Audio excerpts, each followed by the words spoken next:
3.5 సంవత్సరాలుగా ఈ సంస్థ మేనేజర్గా పనిచేసి ఇటీవలే బదిలీ వారి మాతృ సంస్థకు వెళ్ళిన గౌరవనీయులు జితేందర్ గారు,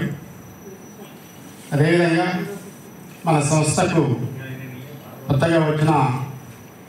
మేనేజింగ్ డైరెక్టర్గా చేసిన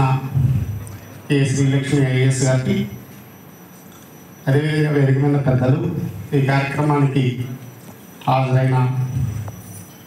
సంస్థ కుటుంబ సభ్యులందరికీ నా హృదయపూర్వక నమస్కారం.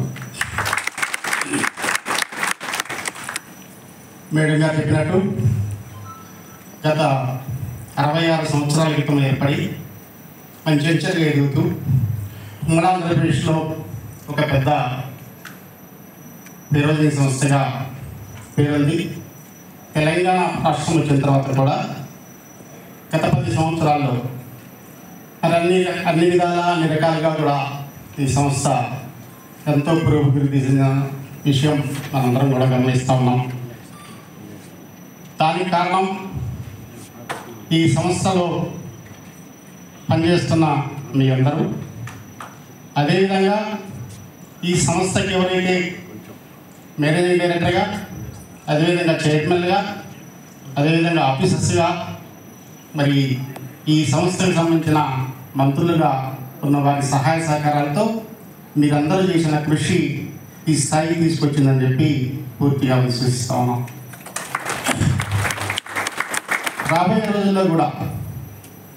మరి మన తెలంగాణ రాష్ట్రంలో అనేక ప్రాజెక్ట్స్ రావటం మనకు వరి సమృద్ధిగా పండబోతున్న విషయం, అదేవిధంగా రైతులకి ఉపయోగపడే విధంగా మన సంస్థలోని గిడ్డంగులను కూడా వారికి ఉపయోగించే విధంగా మనం ముందుండాలని, సంస్థ ఒక లాభోపేక్షతోనే కాకుండా రైతులకి ఉపయోగపడే విధంగా కూడా మనం వారికి సహకరించాలని, రైతు సంక్షేమే ఈ ప్రభుత్వ లక్ష్యం అని చెప్పి మన ముఖ్యమంత్రి రేవంత్ రెడ్డి గారు కానివ్వండి, ఆర్థిక శాఖ మంత్రి ఉప ముఖ్యమంత్రి బట్టి విక్రమార్క గారు కానివ్వండి, వ్యవసాయ శాఖ మంత్రి తుమ్మల నాగేశ్వరరావు గారు కానీ వారి ఆలోచన విధానాన్ని మనం గమనించినట్లయితే ఈ రాష్ట్రంలో రైతు ప్రభుత్వం అనేది, పేదల ప్రభుత్వం అనేది ముఖ్యమని చెప్పి మనం వింటున్నాం. రైతు సంక్షేమే మా ధ్యేయం అని చెప్పి కూడా మేము చెప్తా ఉన్నాం. అలాంటి సమయంలో మన స్టేట్ మినరల్ కార్పొరేషన్ గురుతర బాధ్యత ఉందని చెప్పి కూడా తెలియజేస్తూ ఉన్నాం. మనం ఇంకా ఎక్కడైతే రైతులకు అవసరమైన గిడ్డంగులను నిర్మించడానికి కోసం కానివ్వండి, ఉన్న గిడ్డంగులనే ఉపయోగించి రైతులకు కూడా ఉపయోగపడే విధంగా మనం వారికి సహకరించి మరి వారికి అన్ని విధాలా ఉపయోగపడాలని చెప్పి మీ అందరినీ మనసారా కోరుకుంటున్నాం. మాకు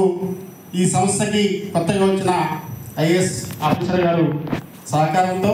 అదేవిధంగా రాష్ట్ర మంత్రివర్ల వారి సహాయ సహకారాలతో ఖచ్చితంగా నాకు ఆ విశ్వాసం ఉంది. మీ అందరి పట్టుదల కృషితో మరి ఇప్పుడున్న సంస్థలో ఉన్న గిడ్డంగులు కానివ్వండి, స్పేస్ కానివ్వండి, బిజినెస్ కానివ్వండి, రైతులకు ఉపయోగపడే విధానంలో కానివ్వండి మనం రెట్టింపు ఉత్సాహంగా పనిచేయాలని చెప్పి మీ అందరినీ మరి మనసారా కోరుకుంటూ, మరి సహజం కొన్ని సంవత్సరాల తర్వాత రిటైర్ అవ్వడం కానివ్వండి, ట్రాన్స్ఫర్ అవ్వడం కానివ్వండి ప్రతి ఉద్యోగికి ఆనవాయితీగా వస్తున్నమాట వాస్తవం. గత 3.5 సంవత్సరాలుగా ఈ సంస్థను అన్ని విధాలుగా అభివృద్ధి పదంలో నడిపిన జితేందర్ రెడ్డి గారు వారి మాతృ సంస్థ అయిన పంచాయతీరాజ్ వెళ్ళడం, అదేవిధంగా ఒక డైనమిక్ ఐఏఎస్ ఆఫీసర్ కే లక్ష్మి గారు మన సంస్థకు రావడం హర్షణీయం. మరి జితేందర్ రెడ్డి గారి వారి సలహాలు కూడా అవసరమైనప్పుడు మా సంస్థకి ఇవ్వాలని, వారి అనుభవాలని నాకు అంటే మేము కొత్తగా వచ్చాం కాబట్టి మేడం గారికి కూడా ఈ సంస్థ మొదటిసారి ఇచ్చారు కాబట్టి వారికి కానీ మాకు కానీ మీకు ఎప్పుడైనా మీ సహాయ సహకారాలు సలహాలు అవసరమైనప్పుడు తప్పకుండా మిమ్మల్ని సంప్రదిస్తామని, మీ అవసరం మాకుంటుందని చెప్పి తెలియజేస్తూ భవిష్యత్తులో మీరు మరిన్ని మంచి పదవులు అలంకరించాలని, మాతృ సంస్థలో మీరు మంచి ఉన్నత స్థానంలో ఉండాలని మనసారా కోరుకుంటూ, అదేవిధంగా కొత్తగా వచ్చిన లక్ష్మి గారికి ఆహ్వానం పలుకుతూ నాకు ఈ అవకాశం ఇచ్చిన మీ అందరికీ కూడా ధన్యవాదాలు తెలియజేస్తాను.